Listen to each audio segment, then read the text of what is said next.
This Torah class is brought to you by TorahAnytime.com. Okay, Rabbi Isai, it's your favorite time of the week. This week you have two favorite times, because we have Tazria and Metzorah. This is a question I had. The pasuk says, Zois tia tairas ha-Metzorah b'yom taharasai v'huva el ha-kohen. This will be the Torah of the Metzorah on the day of his purification. He will be brought to the kohen. What in the world does the word v'huva mean? He will be brought? He's brought? He's not brought. He's not allowed to be brought. The kohen the next pasuk says, V'yatza ha-kohen el michutz la-machaneh. The Metzorah doesn't go anywhere. What do you mean the Metzorah is brought to the kohen? How's he brought to the kohen? The kohen goes to the Metzorah. It's the kohen is huva el ha-Metzorah, not. So I saw the Sfarno, I think, is bothered by this question. And the Sfarno says that even though the kohen has to go michutz la-machaneh, the kohen does not meet him in his house. As if, he's a doctor making a house call. It's not michubad for the kohen. No, they meet in an undisclosed location where the Metzorah goes to the kohen. The Metzorah does in fact go to the kohen. Yodalet Aleph. It says that the V'he'emid Oisam, the kohen stands him Lifnei Hashem. V'he'emid ha-kohen ha-mitaher eis ha'ish ha-mitaher v'oisam. What does that mean? He stands him. He takes him and he says, "Okay, I'm standing you here. I'm planting you here." What is that supposed to mean? The word v'he'emid. What exactly does a kohen have to do? He should tie him up.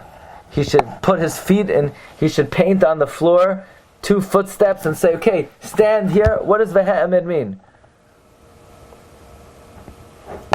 Okay, now the following question really bothers me. Somebody has to come up with a good answer. The Metzorah brings 3 karbanos. What are they? An asham, a chatas, and an ayla. What's the first carbon he brings?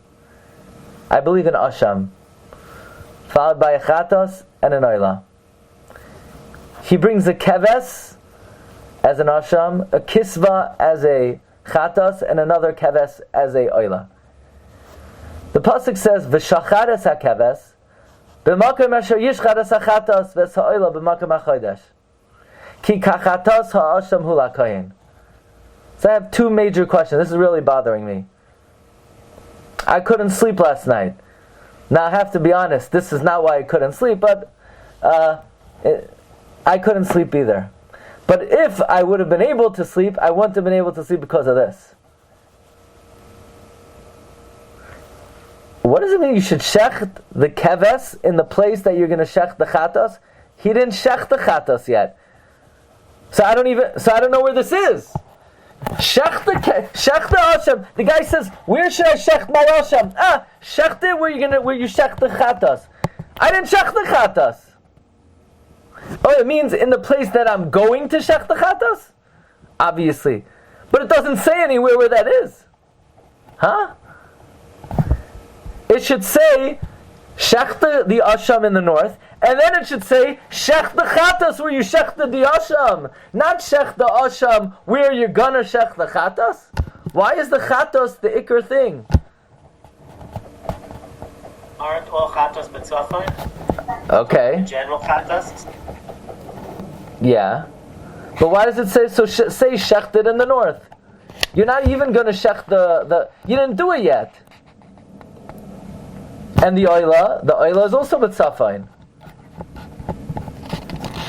And then the pasuk says, "V'shachet es hakevas b'tzaf." Okay.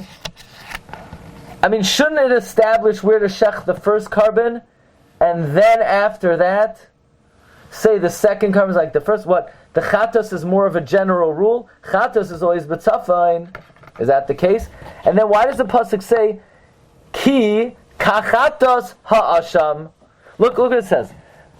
V'shachet es hakevas b'makam asher yizah es hachatos v'es ha'oila ki kachatas ha'asham. What happened to the oila? Why does it say ki kachatas ha'asham? Say ki kachatas v'cha oila ha'asham. Why did we skip the oila? Okay, next ha'ara. Yadalid Lamed Gimel. By Nigei Adam, Vayidaber Hashem El Moshe Leimar. By Nigei Batim, Vayidaber Hashem El Moshe V'El Aharon. By Nigei Begadim, Vayidaber Hashem El Moshe V'El Aharon. Why were Nigei Adam only said to Moshe, and Nigei Batim and Nigei Begadim said to Moshe and to Aaron?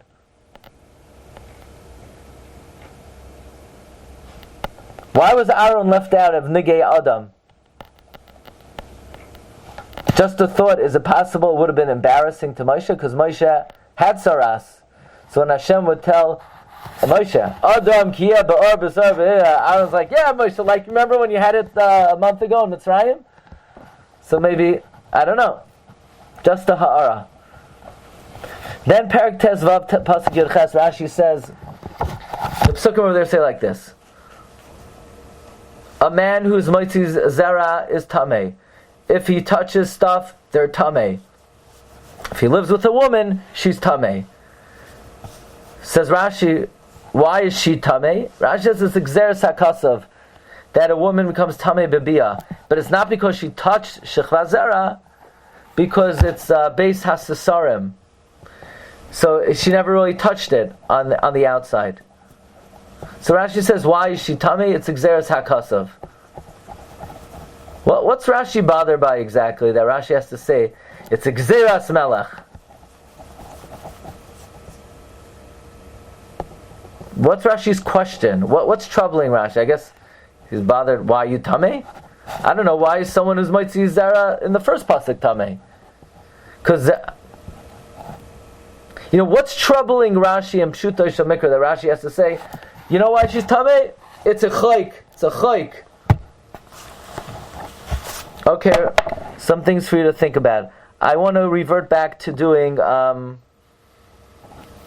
Bir Tefillah, but because we did so much on the Parsha, and I also want to do Pirkei Avos, so that we're going to do something today a little different. What we're going to do is, if you want Pirkei Avos, you could come back at 1:15. Okay? Now we're going to do Bir Tefillah, and anybody who wants to do a little Pirkei Avos, it will be at 1:15. I'm going to bring up the sheet. You've just experienced another Torah class brought to you by TorahAnytime.com.